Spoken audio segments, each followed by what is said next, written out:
Doctor ortho Ayurvedic oil and capsule. अब दर्द भी घुटने टेकेगा। ईरान के ऊर्जा ठिकानों पर हमले का डेडलाइन ट्रंप ने बढ़ाया। बोले ईरानी ऊर्जा ठिकानों पर 10 दिन हमला नहीं करेंगे। लेबनान में इजरायली हमले जारी। इजरायल के हाइफा पोर्ट पर ड्रोन हमला तो ईरान का बाब अल मंदेब पर हमले की धमकी।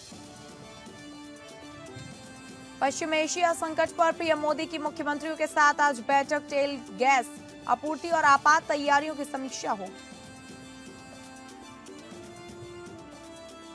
अयोध्या में रामनवमी पर उमड़ा आस्था का सैलाब। दोपहर 12 बजे 8000 मंदिरों में एक साथ मनेगा श्री राम जन्मोत्सव। रामनवमी शोभा यात्रा को लेकर रांची पुलिस अलर्ट। डीजीपी ने की हाई लेवल समीक्षा। ड्रोन निगरानी, सोशल मीडिया मॉनिटरिंग और संवेदनशील इलाकों पर विशेष फोकस।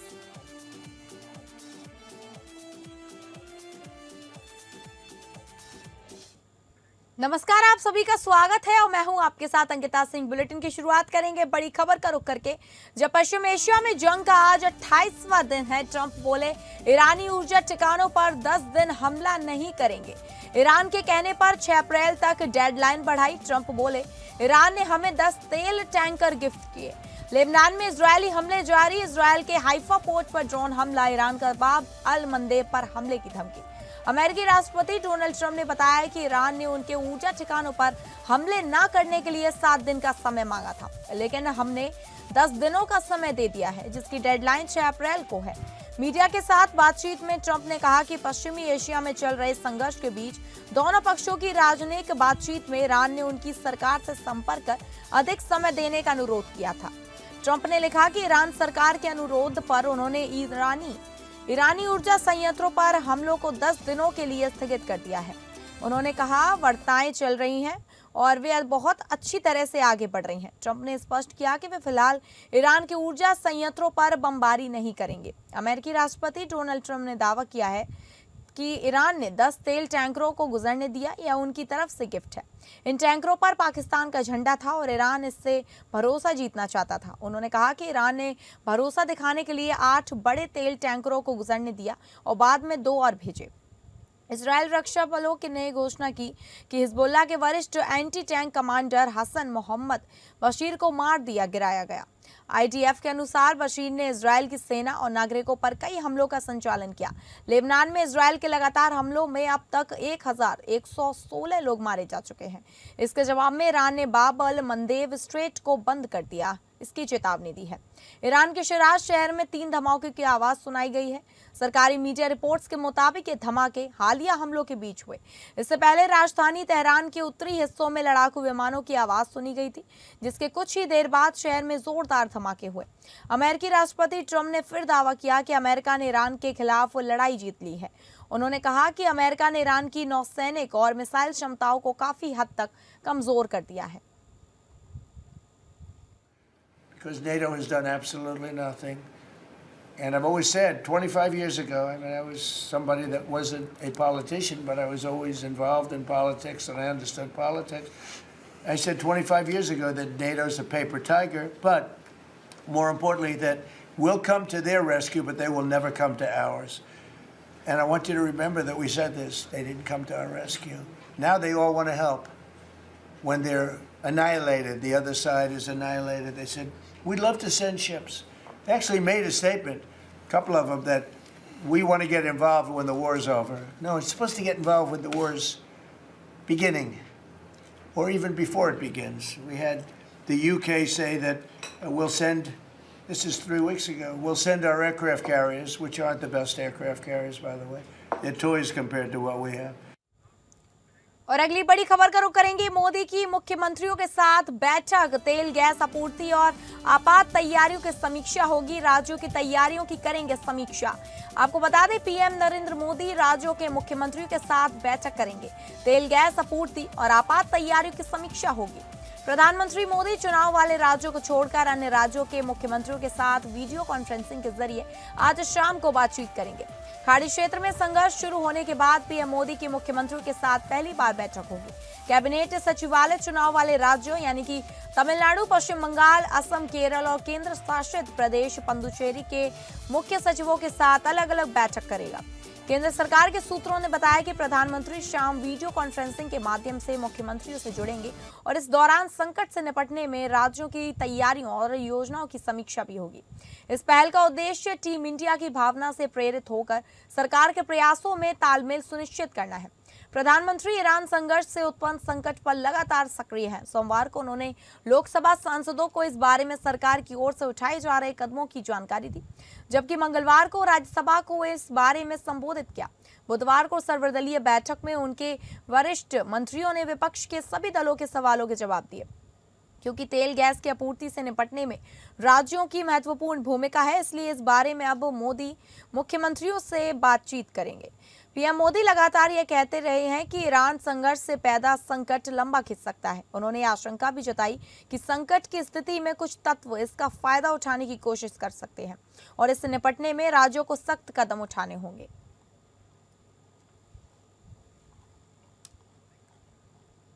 वहीं इस खबर की ज्यादा जानकारी के साथ हमारे इनपुट हेड मनीष राज सिंह हमारे साथ फोन लाइन पर जुड़ गए। मनीष, पीएम मोदी बैठक करेंगे मुख्यमंत्रियों के साथ, इसको लेकर क्या जानकारी है, क्या परिणाम हो सकता है इस बैठक को लेकर? जी बिल्कुल सही खबर है ये कि आज प्रधानमंत्री मोदी जो देश भर में पिछले कई शहरों में पेट्रोल पंपों पर अफरा तफरी मची हुई है, उसे लेकर के लोगों में जो पैनिक है उसे समझाने के लिए सरकार ने यह फैसला लिया है। और आज शाम जो है प्रधानमंत्री मोदी वीडियो कॉन्फ्रेंस के जरिए तमाम मुख्यमंत्रियों से बैठक करेंगे। और मैं आपको बता दूं कि इसी बीच जो एक बड़ी खबर आई है कि सरकार ने तेल कंपनियों को एक बड़ी राहत दी है। पेट्रोल और डीजल पर केंद्र सरकार ने एक्साइज ड्यूटी को घटा दिया है। पेट्रोल पर एक्साइज ड्यूटी पहले जो 10 रुपए लगती थी, अब उससे 3 रुपए कर दिया गया है, जबकि डीजल पर जो एक्साइज ड्यूटी सरकार लेती थी उसे 0 कर दिया है। ऐसे समय में, संकट के समय में, जब जनता को महंगे दामों पर कच्चा तेल खरीदना पड़ने की आशंकाएं थी, तो सरकार ने ये राहत दी। हालांकि सरकार का कहना है कि राज्य सरकारों का जो वैट है वो लागू रहेगा। और मुझे लगता है कि इसी मुद्दे पर आज शाम प्रधानमंत्री वीडियो कॉन्फ्रेंस के जरिए राज्य सरकारों को यह संदेश देंगे कि यदि उनके लिए संभव है तो वह भी अपना वैट कम करें, ताकि जनता पर कम से कम भार आए और जनता को सही कीमत पर पेट्रोल मिले और पेट्रोल की आपूर्ति जारी रहे। जी ठीक है मनीष, आपका धन्यवाद जानकारी देने के लिए। तो आपको बता दें, पीएम मोदी की मुख्यमंत्रियों के साथ बैठक होगी और इस बैठक में तेल गैस आपूर्ति और आपात तैयारियों की समीक्षा होगी। और अगली बड़ी खबर का रुख करेंगे। ऊर्जा संकट के बीच सरकार का बड़ा फैसला। सरकार ने पेट्रोल डीजल पर उत्पाद शुल्क घटाया। पेट्रोल डीजल पर एक्साइज ड्यूटी घटाई। सरकार ने पेट्रोल डीजल पर एक्साइज ड्यूटी में की बड़ी कटौती। पेट्रोल पर उत्पाद शुल्क 13 रुपए से 3 रुपए प्रति लीटर, डीजल पर उत्पाद शुल्क 10 रुपए से 0 प्रति लीटर। आपको बता दें, पश्चिम एशिया में जारी संघर्ष और उसके कारण उपजे ऊर्जा संकट के बीच सरकार ने बड़ा कदम उठाया है। दरअसल सरकार ने शुक्रवार को प्रति लीटर पेट्रोल डीजल पर 10 रुपए एक्साइज ड्यूटी घटाने का फैसला किया है। सरकार के इस कदम के बाद पेट्रोल पर एक्साइज ड्यूटी जो पहले 13 रुपए थी वो अब घटाकर 3 रुपए कर दी गई है और डीजल पर एक्साइज ड्यूटी जो पहले 10 रुपए थी वो अब 0 कर दी गई है। सरकार ने पेट्रोल पर विशेष अतिरिक्त उत्पाद शुल्क 13 रुपए से 3 रुपए प्रति लीटर और डीजल पर 10 रुपए से 0 कर दिया है। इस कटौती से ईंधन की कीमतें कम होने की उम्मीद है। पेट्रोल और डीजल पर सरकार ने स्पेशल एडिशनल एक्साइज ड्यूटी कम कर दी है। अब पेट्रोल पर एक्साइज ड्यूटी को 13 रुपए प्रति लीटर की जगह घटकर 3 रुपए प्रति लीटर कर दिया गया है। वहीं डीजल पर एक्साइज ड्यूटी 10 रुपए प्रति लीटर से घटाकर 0 कर दी गई है। देश में सरकार के इस कदम से पेट्रोल डीजल की कीमतें कम होने की उम्मीद है।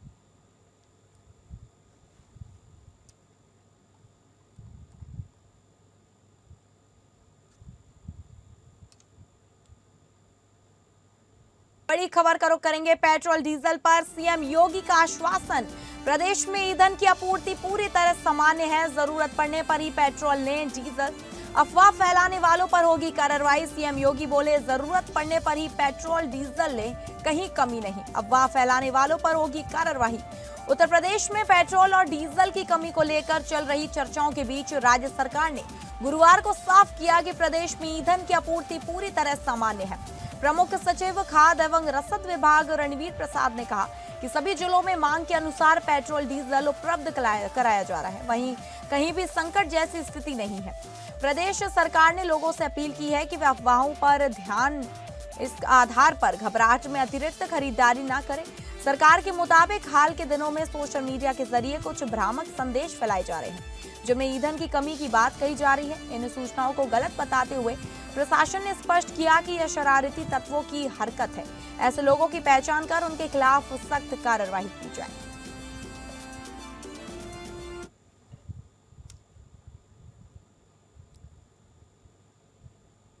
दुनिया में हाहाकार है, अव्यवस्था है, अराजकता है। भारत के अंदर हम एक शानदार और यशस्वी नेतृत्व में, प्रधानमंत्री जी के शानदार और यशस्वी नेतृत्व में सुरक्षित भी है और बेखौफ अपनी विकास की यात्रा को आगे बढ़ाने का काम भी कर रहे हैं। ये लगातार चल रहा है, लेकिन याद करिए, ये युद्ध लंबा खींचा तो प्रभावित तो हर व्यक्ति होगा। हमें मानसिक रूप से उसके लिए तैयार होना होगा। अफवाहों पे ध्यान नहीं देना होगा। जब आपत्ति आती है, कोई चुनौती आती है, चुनौती का मुकाबला करने के लिए व्यक्ति को सरकार के साथ मिलकर के कदम से कदम मिलाकर के चलने के लिए अपने आप को तैयार करना होगा। यही सच्ची राष्ट्रभक्ति होती है। इस खबर की ज्यादा जानकारी के साथ हमारे विशेष संवाददाता आनंद सिंह हमारे साथ फोन लाइन पर जुड़ गए। आनंद, योगी सरकार ने सख्त रुख अपनाते हुए तेल और पेट्रोल डीजल की कमी की अफवाहों जो लोग फैला रहे हैं उनके खिलाफ सख्त कार्रवाई की बयान दिया है। इसको लेकर क्या जानकारी है? बिल्कुल, देखिए, चाहे केंद्र सरकार हो चाहे उत्तर प्रदेश की सरकार हो, लगातार इस बात का वो आह्वान कर रहे हैं। किसी तरह के प्रदेश में कोई किल्लत डीजल और पेट्रोल को लेकर नहीं है और अधिक खरीद लोग न करें, यानी जो लोग पैनिक परचेज से परचेजिंग कर रहे हैं, यानी जो डर के माहौल को देखते हुए खरीदारी कर रहे हैं, उनको ये कहा गया है कि इस तरह का कोई माहौल उत्तर प्रदेश में और देश में नहीं है। आप निर्बाध रूप से आपूर्ति जारी है, डीजल हो चाहे पेट्रोल हो, इसलिए कोई आपत्ति न करें। और इसी के साथ साथ मुख्यमंत्री योगी आदित्यनाथ ने यह भी कहा है कि अधिकारियों से सोशल मीडिया पर जो भी खबरें फैलाई जा रही है, जो भी गलत चीजें दिखाई जा रही है डीजल पेट्रोल की आपूर्ति को लेकर, या तमाम दूसरी अहम चीजें, ऐसे लोगों के खिलाफ कड़ी से कड़ी कार्रवाई की जाए। हर जिले में प्रशासन को अलर्ट रखा गया है। तेल कंपनियों से लगातार सरकार का जो संबंधित एजेंसियां हैं वो लगातार समन्वय बनाए हुई हैं और बार बार मुख्यमंत्री योगी आदित्यनाथ इस बात का आह्वान कर रहे हैं कि किसी तरह की कोई दिक्कत किल्लत नहीं है। हालांकि राजधानी लखनऊ की अगर हम बात करें, उत्तर प्रदेश के अलावा राजधानी लखनऊ की स्थिति हम अगर बात करें तो कल दोपहर के बाद से लेकर देर रात तक तमाम तरह की जगह जगह पर भीड़ देखने को मिली। पेट्रोल टंकियों पर अचानक से भीड़ उमड़ आई और यही कारण था कि जो आपूर्ति है भीड़ बाधित हुई, क्योंकि डिमांड अचानक से काफी अधिक बढ़ गई। इसके कारण कुछ दिक्कतें लोगों को जरूर झेलनी पड़ी, लेकिन मुख्यमंत्री योगी आदित्यनाथ ने इस बात को लेकर लोगों को आह्वान किया और ये कहा कि किसी तरह से कोई दिक्कत नहीं है। लोग पैनिक परचेजिंग ना करें, लोग अफवाहों के भंजाल में ना फंसे और जिस तरह से सरकार की तैयारियां है, जिस तरह से तेल एजेंसियों से समन्वय है, उसको देखते हुए आगे आने वाले दिनों में भी जो आपूर्ति है वो निर्बाध रूप से जारी रहेगी। ठीक है आनंद, आपका धन्यवाद जानकारी देने के लिए। तो आपको बता दें, पेट्रोल और डीजल की कमी को लेकर चल रही चर्चाओं के बीच योगी सरकार ने साफ किया कि प्रदेश में ईंधन की आपूर्ति पूरी तरह से सामान्य है।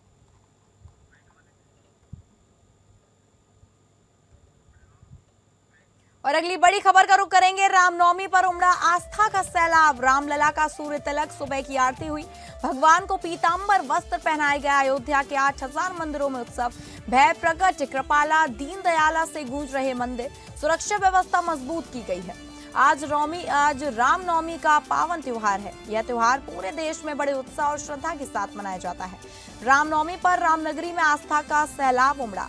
सरयू में स्नान करके श्रद्धालु ने रामलला के दर्शन किए। 8000 मंदिरों में एक साथ श्री राम जन्मोत्सव मनाया जाएगा। रामनगरी में 6 जोन व 29 सेक्टरों में विभाजित कर सुरक्षा व्यवस्था मजबूत की गई। अधिकारी लगातार ग्राउंड जीरो पर मौजूद रहकर स्थिति पर नजर बनाए हुए हैं ताकि किसी भी श्रद्धालु को कोई असुविधा न हो। वहीं श्री राम जन्मभूमि तीर्थ क्षेत्र ट्रस्ट की ओर से दर्शन की प्रक्रिया सामान्य समय से लगभग 1 घंटे पहले शुरू कर दी गई, जो देर रात करीब 11 बजे तक जारी रहेगी। दोपहर दोपहर 12 बजे राम जन्मोत्सव का विशेष उल्लास देखने को मिलेगा। इस मौके पर करीब 8000 मंदिरों में एक साथ भगवान श्री राम का जन्मोत्सव मनाया जाएगा। तेलंगाना से आए हैं यहाँ पे, और ये गवर्नमेंट त्यागराजा कॉलेज के अध्यापक और उनके सब शिष्य हैं।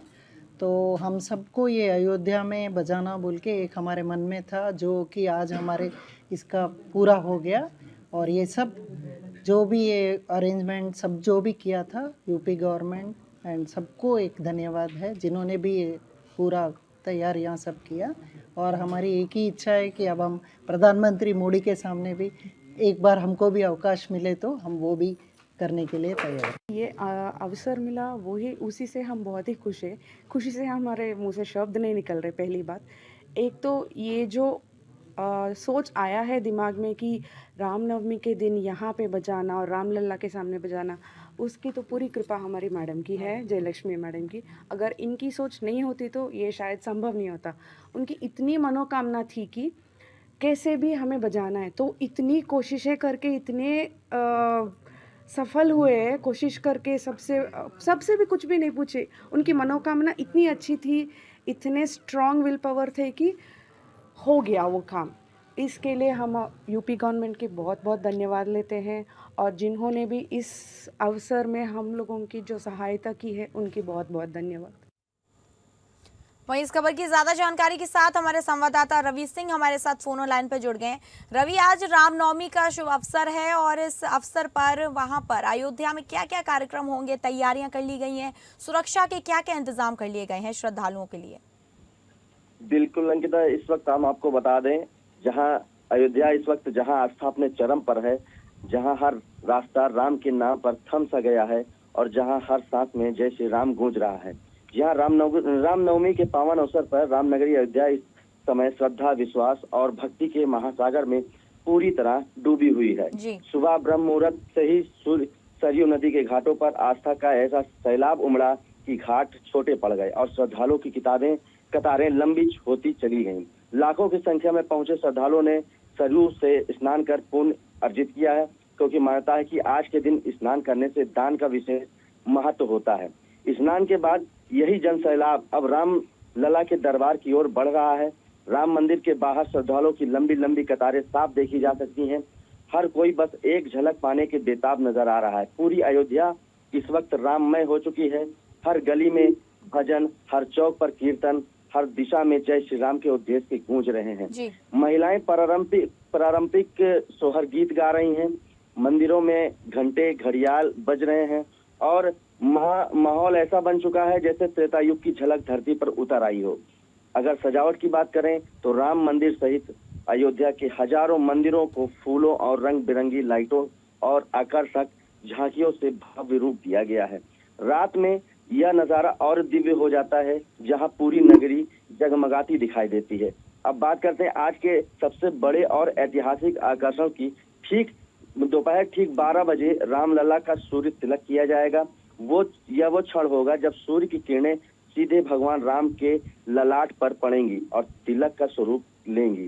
करीब 4 मिनट तक चलने वाला यह दृश्य न सिर्फ धार्मिक दृष्टि से महत्वपूर्ण है, बल्कि विज्ञान और आस्था के अद्भुत संगम का भी प्रतीक है। ठीक है रवि, ठीक है, आपका धन्यवाद जानकारी देने के लिए। और अगली बड़ी खबर का रुख करेंगे रामनवमी शोभा यात्रा पर रांची पुलिस से अलर्ट। डीजीपी ने की हाई लेवल समीक्षा, ड्रोन हमलों से निगरानी करने का निर्देश, सोशल मीडिया पर कड़ी नजर रखने का आदेश। आपको बता दें, रांची में रामनवमी शोभा यात्रा की तैयारियां अंतिम चरण में पहुंच गई हैं। सभी अखाड़ों ने भव्य शोभा यात्रा निकालने की रणनीति तैयार कर ली है।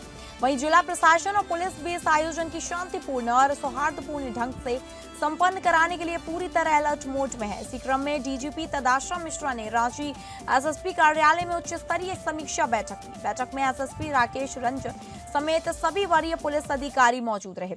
डीजीपी ने शोभा यात्रा से जुड़ी हर छोटी बड़ी अव्यवस्था पर विस्तार से चर्चा की।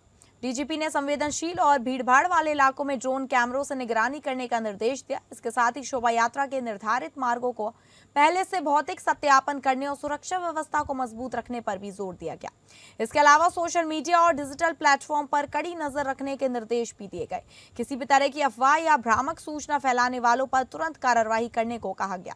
डीजीपी ने सभी अधिकारियों को हर स्थिति से निपटने के लिए पूरी तरह सतर्क और तैयार रहने का निर्देश दिया। वहीं इस खबर की ज्यादा जानकारी के साथ हमारे ब्यूरो हेड अजय सिंह हमारे साथ फोनो लाइन पे जुड़ गए। अजय, रामनवमी पर शोभा यात्रा निकाली जाएंगी, वहीं पुलिस अलर्ट मोड पर आ गई है, क्या क्या तैयारियां कर ली गई हैं? देखिए अंकिता, वो जो है रामनवमी का जो पर्व जो होता है झारखंड के लिए बड़ा महत्वपूर्ण पर्व होता है। यहाँ पर जो है लगातार जो है पुलिस लगातार जो प्रशासन चौकस रहती है कि किसी तरह की कोई अप्रिय घटना नहीं घटे। इसके लिए चूंकि पिछले कई रामनवमी में ऐसा होता रहा है कि कहीं न कहीं से कोई न कोई अप्रिय घटना की खबर आती है, तो इसी दरमियान जो है कल जो है झारखंड पुलिस के जो मुखिया हैं वो उन्होंने अपने तमाम जिलों के पुलिस कप्तान के साथ एक समीक्षा बैठक की है और सख्त निर्देश दिया है कि किसी भी तरह से आतताइयों को नहीं बख्शा जाए। और वो जो सबसे बड़ी बात है कि तो तमाम जो जिले हैं, जो खास करके अति संवेदनशील जिले हैं, वहां पर जो है पुलिस ने फ्लैग मार्च किया है। फ्लैग मार्च करने के साथ साथ जो है अधिकारी जो है पूरी तरह चुस्त हैं और अकेले जो है झारखंड से नहीं बल्कि रांची में ही 10,000 अतिरिक्त पुलिस बल की तैनाती की गई है कि कहीं से कोई ये नहीं हो। इस दरमियान चूंकि कल जो है मुख्यमंत्री से रांची के विभिन्न जो है धार्मिक संगठन जो है उनसे मुलाकात की है और उनको जो है सपरिवार आने का न्योता दिए हैं। और चूंकि रांची का जब वो जुलूस जब वो निकलता है, झारखंड की जब राजधानी की बात करें तो जब जुलूस जो है जो समापन होता है वो तपोवन मंदिर में एक निवारणपुर जगह है, वहां पे सारे जुलूस के जो है झंडे जो है वो इकट्ठा होते हैं और वहां पर मुख्यमंत्री आज जो है दोपहर में वहां जाएंगे और वह पूजा अर्चना करेंगे। दूसरी तरफ उन्होंने सख्त तरफ से अपने अधिकारियों को संदेश दिया है कि किसी भी तरह की गड़बड़ी को न होने दिया जाए और पुलिस पूरी तरह मुस्तैद रहे, किसी तरह का कोई अफवाह पर ध्यान नहीं दे। सरकार की ओर से उन्होंने कहा है कि सरकार पुलिस आपके साथ है, किसी भी तरह का अगर अफवाह होता है अफवाह पर ध्यान न दे और कोई अगर अप्रिय वैसी कुछ बात आपका समझ में आती है तो सीधे जो है पुलिस मुख्यालय से आप संपर्क कर सकते हैं। पुलिस जो है वो आपके लिए सहयोग से है। जी अंकिता। ठीक है अजय, आपका धन्यवाद जानकारी साझा करने के लिए। तो आपको बता दें रामनवमी शोभा यात्रा पर पुलिस अलर्ट मोड पर है, वहीं इसी को लेकर डीजीपी ने हाई लेवल समीक्षा भी की है।